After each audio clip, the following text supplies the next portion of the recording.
Wednesday again. I don't know Wednesday. what your highlight of the week is. I don't no longer look forward to weekends because it's like Tuesday or Saturday almost doesn't matter. So Wednesday? Yep. It's Wednesday. Yep. Highlight of the week. Highlight of the week here. Shot of digital health therapy. We're on. I usually don't know what day of the week is, but we're in week 7 of quarantine. We're just fighting our way through. I stopped counting, but also, as you notice, there's a lot of critics now of our unproduced show telling me that, the light is bad. So for the listeners on the podcast, they don't care. So I actually decided to just, this is the garage. This is it. I'm going to put Marina, my wife, in the spot. So she actually ordered a light, like a professional light, because she's going to get cracking on health coaching podcast. Right. She's got a queue, so no excuse, still not getting it produced. But, for our wonderful listeners, I'm going to go live because, you and I just went from a YouTube video and then a couple of weeks ago, podcast. So, yep. We got our partnership with Apple, our partnership with Spotify, our partnership with Google. We've got rank ratings. What we're up to, like, give me some stats here. Yeah. I'm going on the stats. So, it's the YouTube viewership has been actually declining, Jim. I mean, we're still climbing to like about 700 views in total. Okay. And that's actually the interesting part because remember in the first episode or pre-episode, we kind of saying, well, nobody listens to podcasts. Well, let me tell you, those people that were watching us on YouTube, we got close to 100 subscribers on our podcasts. You're kidding. Yeah, I know. It's crazy. People actually listening to us. This is fascinating. This is just okay. So you got to talk to me first before we let our guest in. I'm gonna let him in a minute. But actually, I'm gonna spring this on you a little bit. So. Right. I feel like, so we had Lisa, we had Matthew and Jess. We're now going to have another guest that we'll introduce in a second.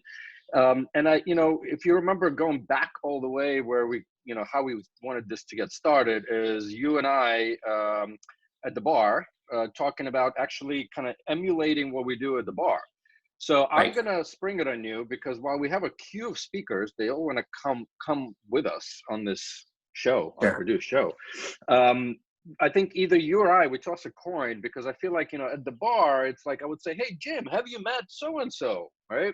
And kind of, that's how we unite the people. So anyway, so I'm throwing it your way and we'll choose maybe next week, maybe the week after, to do that kind of emulation a bit of the real life the bar conversation.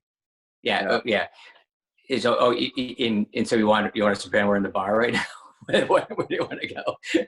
But I got to talk to, first of all, we got to go into, so what do you want? Do you want me to do something in particular? Because the idea for this podcast came at the same time that I was chatting with our next guest. And we were Why don't you introduce him before I let him in? And this way we can just dive right in. Yeah. Okay. Yeah. So we've got the infamous or the famous Rob Garber, a 35-year at least venture capitalist. I have no idea if those stats are right, from the 7 Wire Fund. I think a Chicago native and all around kind of dry sense of humor. He's famous for his trips abroad to Ireland and Austria and Barcelona. So I think that's what. But his most famous outing is hanging out with me on Lime scooters in JP Morgan. So that's Rob. All right, I'm gonna let him in. There we go. So Rob is coming on. Rob, hold on. It says connecting to audio, which is great because we want to hear him, not talk amongst ourselves all the time. Right. Hey guys. Rob Gerber. How are you? Hey, Jim. Rob, looking sharp, man. Yeah, what is it? COVID working. We already Jim already introduced you, so if any of it was fake news, you're gonna have to deal with it. That's all right. I'm used to that from Jim. Yeah, well, we went through your entire academic career, your portfolio of companies, your dreams and ambitions as a small child growing up in a suburb of Chicago. not sure. We just kind of made it up. We flew with it. It's all good. I suspect what you made up is probably much more interesting than the reality. Cool. So, okay, we don't really have a program here, but we got to check in with how the situation is in Chicago. You're in your office, in your house. Where are you? I am stuck at home in my house where I've been for almost 2 months now. So Okay. it's a far cry from the airplanes I'm usually on, as are you. So Okay. And how you feeling? How's the energy level here? How you feeling? doing all right. I'm a little stir crazy. A little stir crazy. Everyone's healthy, which is most important. But not used to being in this place for this long. That's for sure. And like before you do it, sorry, like how many, like you would do like what, 10 meetings, typically investor meetings a week, or 15 or something like that? Like what's the Zoom output right now? I spend like 10 to 12 hours a day on the phone now. Not all video based. I can't be on Zoom that long without like pulling out what little hair I have left. But I spend just a lot of time on phone calls and Zoom calls. And Mr. Garber, I noticed you're keeping Gillette in business on top, but you're not keeping Gillette in business here. So growing it out. Yeah, I just boredom. All right, fair enough. Just something to try. I was sitting at home and I hadn't grown a beard in like 30 years, and so. Okay. Have you been keeping track of this the unproduced Eugene and Jim show here podcast? How could I not? I mean, it's like number one in my feed all the time. I need sources of entertainment. The PR is working. And it's you guys number one, and then number two, I don't know if you guys watch Some Good News with John Krasinski. If you haven't, so he's further down the list. Yeah. I'm kind of usually awesome. I'm looking for the beach in the background here, man. I mean, listen, I can do it. We just expanded to podcasts, so I kind of figured, here you go, just for you, for a minute or two. Nice. Wow, yours even has full motion video. I mean, right. Yeah, I mean, I'm switching offices. Sometimes I'm in, Jim's living room. Sometimes I sit across from him. Sometimes on the same couch. So, right. But right. You've upgraded from the garage when we connected last week a little bit, or maybe you've just changed. Yeah, the garage has it. It's the virtual upgrades, which are the future anyway. That's how we're gonna travel. But I guess maybe even speaking of the future, because normally if this would be at the bar, I'd probably have shot number 2 already. And we all love. It's afternoon. You're good. Are you guys not hearing me? Well. Yeah, go ahead. Oh, we got you. No, so I was kind of saying that around we all love consumer-driven health, and notice I don't say necessarily healthcare. So wanted to actually, Rob, pick your brain here a little bit. I think love the 7-wire thesis, the investment thesis, and I think just curious what you guys are seeing out there with your portfolio companies. As by the way, you're not allowed to say all these words that are surrounding the topic that we've launched during. Otherwise, Jim Joyce holds up that C19 thing there. So what are you seeing in the marketplace with your portfolio companies, how it's impacting? And I think given your thesis, good, bad, indifferent? Net positive for sure. I think we've always focused on solutions that empower people to be able to better self-manage their care. And so this is nothing new to us. If anything, it has just created significant tailwinds for people to actually change their behavior. As we all know, getting people to change their behavior is very, very difficult. And, now people don't really have a choice. If they need access to care, they've got to use some suite of the virtual tools that are available to them, either to better self-manage and take care of their chronic conditions and their acute conditions, or to access providers and clinicians. So I would say 2/3 to 3/4 of our portfolio are seeing significant tailwinds right now, just as a function of just sort of this wholesale shift to virtual.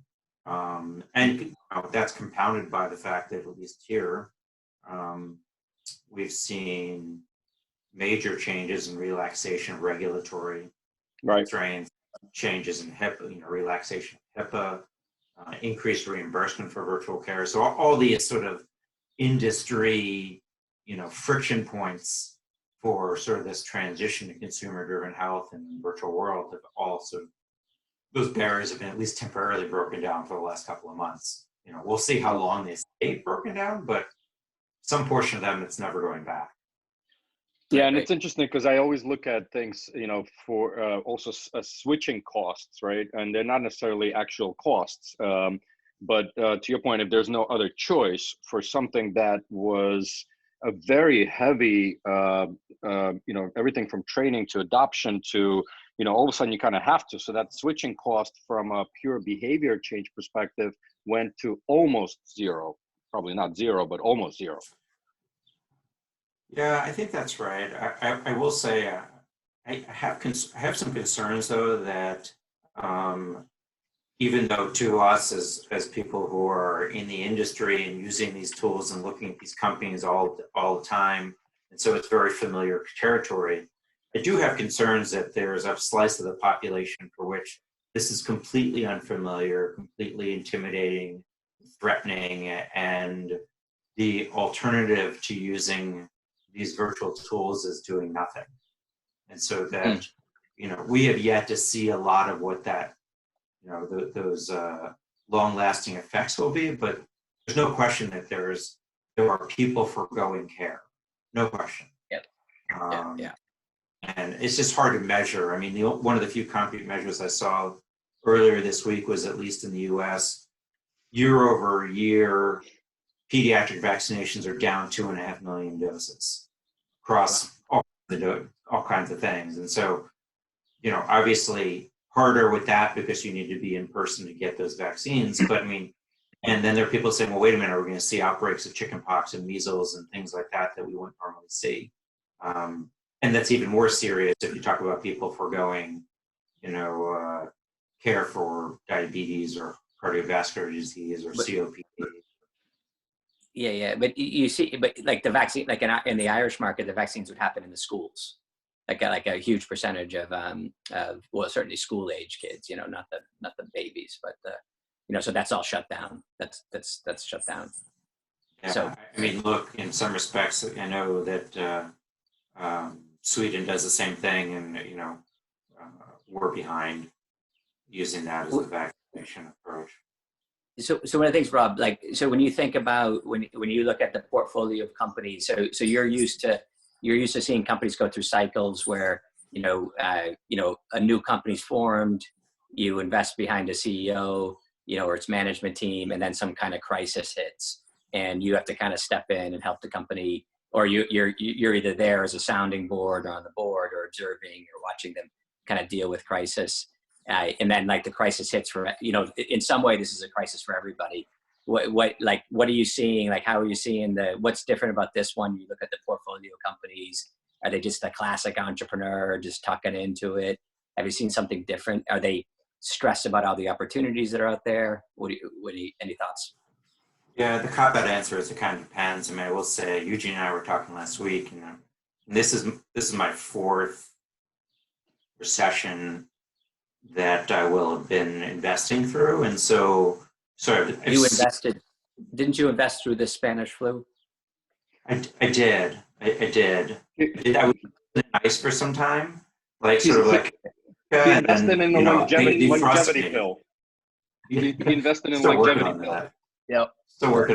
Still working on my Fountain of Youth portfolio company. Right.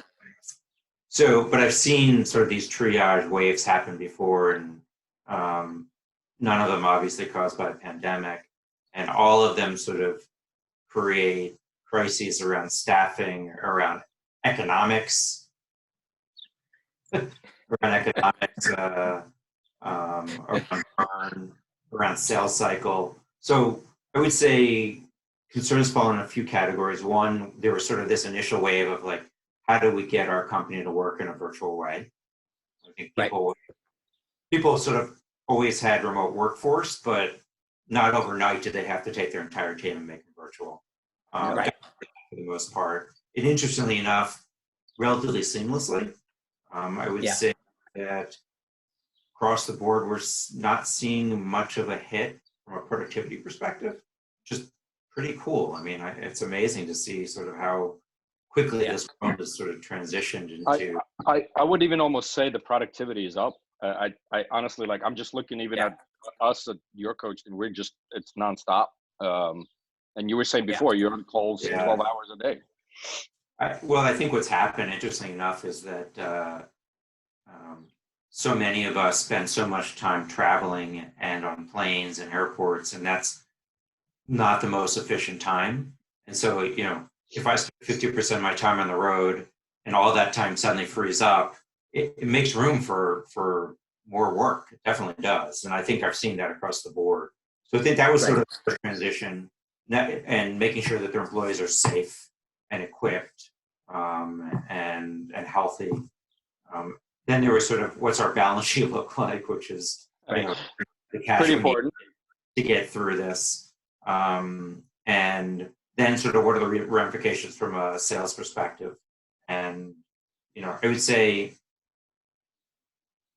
many of our companies have created some tools and services to address acute needs in this given time. But we've been careful about, you know, we're not going to reformulate businesses to say this is all targeted towards the immediate situation, right? What we've really tried to do is say our true north is we have companies and we have technologies, we have tools. How do we help people, right? If people have needs, there are gaps in care, there's problems accessing it, there's affordability issues, like how do we help people, right? And if we do that, yeah, I think that the rest of it will take care of itself. And I think so far, largely we've seen that utilization is way up across the board for most of our companies. People are figuring out how to use these tools, how to create care continuity. So you don't have any story of anyone like losing their goo in the middle of this and not holding it together? Yeah, I do. Actually, if you ask me what I think the sleeping giant with all of this is behavioral health. Right. I think that we haven't begun to see the detritus that's caused by this: PTSD, substance abuse, suicide, anxiety, major depressive disorder. I mean, that's a really cheerful bunch of stuff there, but Let's go back to aging. Let's go back to aging. Effects. Yeah, longevity. We'll pretend Rob is over 100 years old at this point. Yeah, I think it's going to have some lasting impact. Yeah. And look, we're fortunate to be working with, you know, look, I can't say we haven't had to lay off some people in our companies and we haven't had to reduce salaries. Like everybody out there, we're being really cautious around cash utilization. But I still feel like, you know, we've been relatively immune from some of the real economic.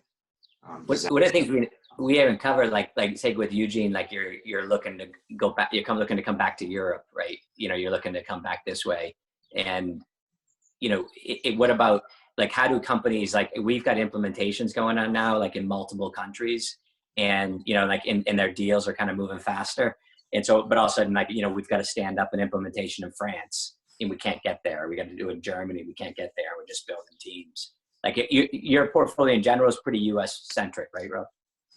It is, but I mean, you know, there's nobody traveling here either. So, you know, if I have an implementation going to New York, nobody wants to go to New York right now, right? You can there if you want, but nobody wants to.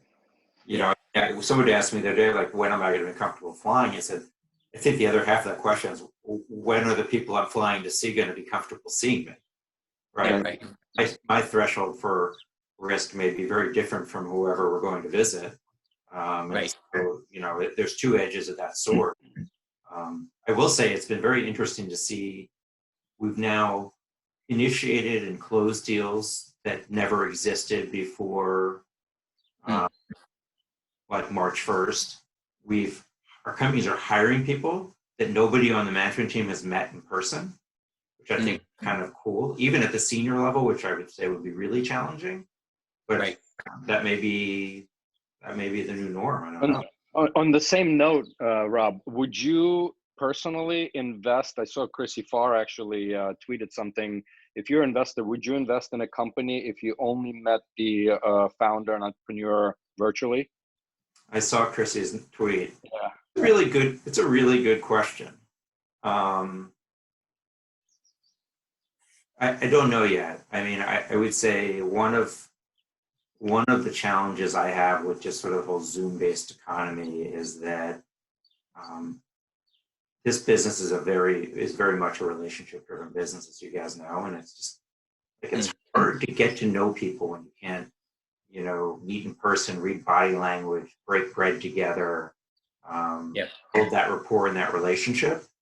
And that's not Eugene's room when he puts up my house there. Exactly.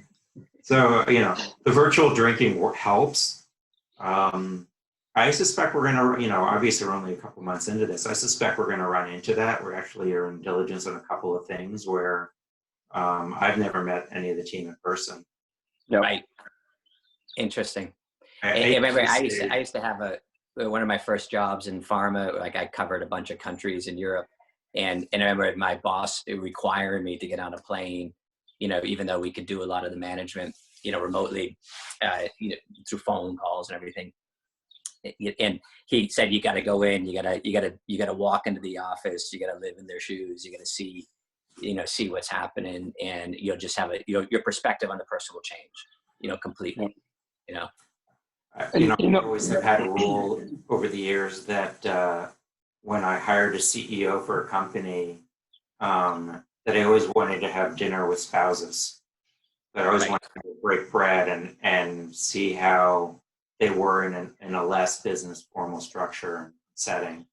And maybe this means that we're dinosaurs, Jim. I don't know, because I feel like I'm the same way as you are. Is that I want to go in the room, I want to see the office, I want to read the body language, I want to see how the other team members react. But going forward, there might not be any offices, right? I mean, you guys saw Twitter announce you don't have to come back to the office, so. And it's interesting because you're sitting there as a venture capitalist, right? Talking about investing in other teams, but people like yourself also have LPs and others. And I'm curious, like, how's that dynamic? You see that changing, what you're just seeing out there now, but then also, kind of in the similar stance of the interactions, right? So it's interesting because I was having this discussion. We've been talking, doing some pre-marketing, talking to some investors for our next fund, and some are in the EU. And I haven't gotten far enough along to say, would you make a commitment without ever coming to Chicago and meeting us, or without us flying to Europe to meet with you? But I think that we're going to cross that bridge in the next month or two easily. I think the rules are going to have to change if this continues to be the work environment. Yeah, I mean, would you ever marry someone just through Zoom?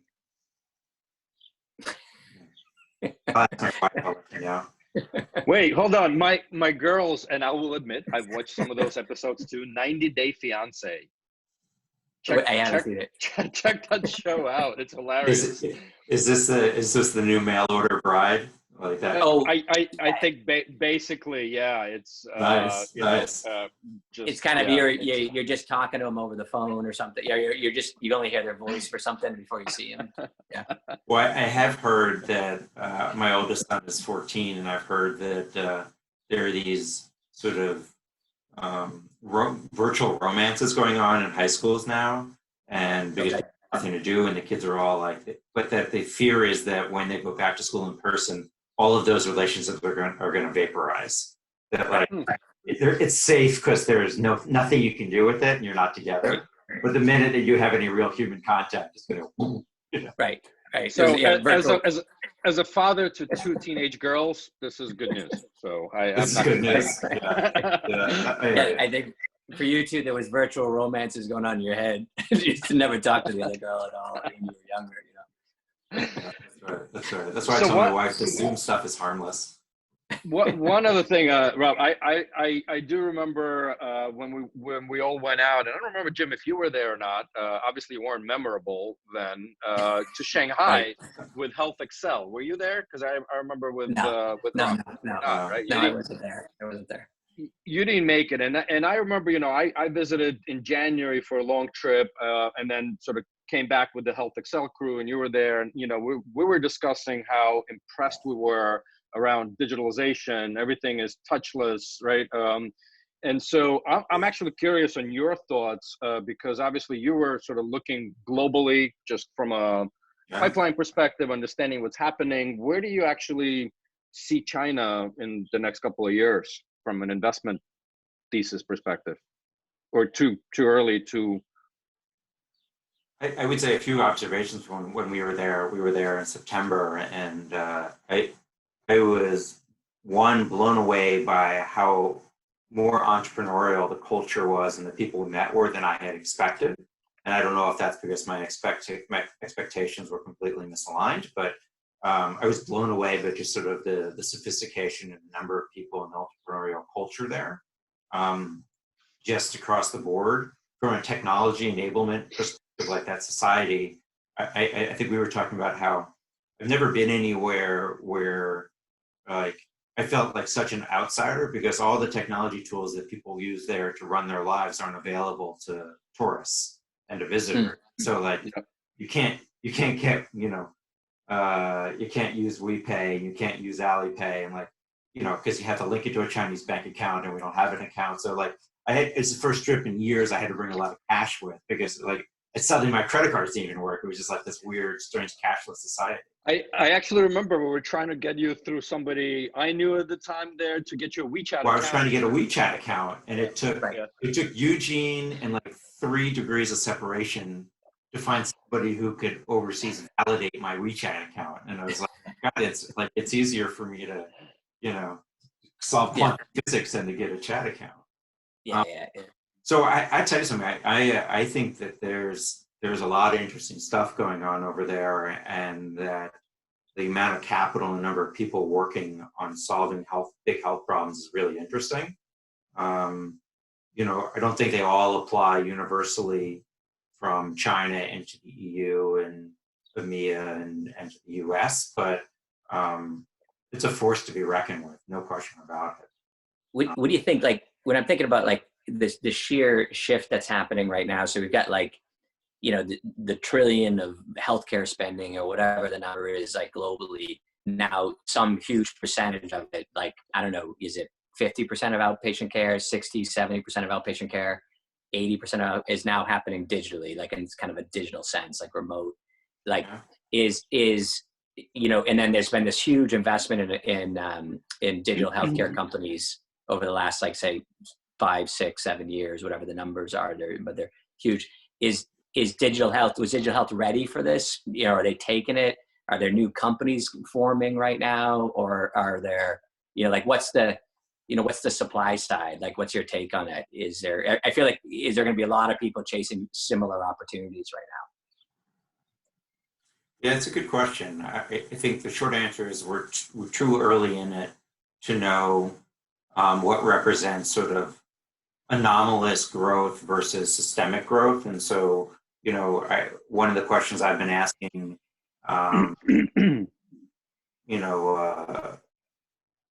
legislators and industry experts is, when we're past the acute phase of this situation, how much of what the genie that's been let out of the bottle is going to get rebottled, right? How much is going to get peeled back? Right. So I think a lot of the systemic changes right now that have really provided fuel and for the fire for this stuff to spread. I still think when I look back at this sort of recession and others, that we're going to see a net consolidation of players, a flight to quality. I think Darwin is alive and well in these kinds of markets. So even though we've seen a a pretty broad shift to digital delivered health and healthcare. We still have a pretty fragmented market when you look at the various market subsegments in the industry and the number of companies and players. And, not every one of the 200 telehealth companies that are out there is going to survive this. They simply don't have balance sheets to stay in business, even with increased volume. The economics at a unit level probably need to get to a certain level for it to scale, and many of these companies are just subscale. So I do think there's going to be a consolidation. There's going to be a flight to quality. I think we're going to see over time valuations reset a bit, and I think this is all good and necessary. The valuations reset up or valuations reset down? Down from where they are today. Yeah. You'll see the creme de la creme continue to get good pricing, but I think for everybody else who's subscale, you're going to see pricing reset. The question is what's the lag between public and private markets? I'm doing a time check for us. I want to keep recording this and going. This is fascinating. But we're at our can you believe it? 30-minute mark already. Shit. Sorry, Time I just flies. took us into the 18s with that. Oh, Jim, now I have to, for this particular episode, I'm going to have to change it up. Wait, you got to get. I have my process down now. Like, you're screwing with my process, Jim. Right. We avoided until Rob said the one P word. We were, and actually, I have to say, Rob's skirted all the C19 words really well, well. Typical kind of a requirement, but I guess it is. Typical kind of smooth, considered Chicago venture guy, Like, so what's the deal? We had asked him, like, what's the deal? What's happening in Chicago? Like, you got to give us a little Chicago color. Like, how are people, like, what's happening? People we're on like month 7th of winter. It's just brutal. It was like 36 the other day here, so it's like 2C. I mean, it's just terrible. Wow. Yeah, you didn't even know about the plague because you're usually inside anyway for this period. I tell you, it is strange. I live in the suburbs. I haven't been downtown in a little while, but like stores and restaurants and buildings boarded up their first floors downtown because of the rate of like rioting and looting and stuff. And so this part of the city is boarded up, which is kind of bizarre. They've closed the front and they've closed where the river is. And so like the amount of public spaces that are available for people who live in the city to use is pretty limited. So you see people like, it's like the old game of Frogger, where people are like in the street trying to cross streets and trying to avoid people. It's like they need to do what Seattle just did, where Seattle just closed 57 miles of public streets for pedestrians only. Wow. Trying to get outside and do stuff. And they probably need to do that. Because honestly, we had a weekend, not this last one, 2 ago, where it was like in the 70s. And let me tell you something. In Chicago, warm weather and social distancing do not mix very well. Because we've been locked up for 6 months. Like the minute it's nice out, everybody wants to be outside. And so right now, the state's still locked down till the end of the month. Only a few more essential services open on May 1, but I don't know anybody's going to the office. Nobody's eating. Restaurants aren't open except for takeout. Just got 2 emails this week about providers, my kid's dentist and my eye doctor, who are starting to see patients again for non-emergent care over the coming weeks. So it's still pretty locked down here, right? We'll see. So I guess we're not meeting up somewhere in the world anytime soon, and we'll have to resort to these. And on that note, the timekeeper is going to end this. It was a pleasure, gentlemen. Great to see you again, as always. As always, this in person, and very much looking forward to finding somewhere in the globe for us to get together as soon as we're able to. Exactly. JP Morgan on the Lime scooters, we'll be back. Reminiscing. Amen. Well, in the meantime, I hope you guys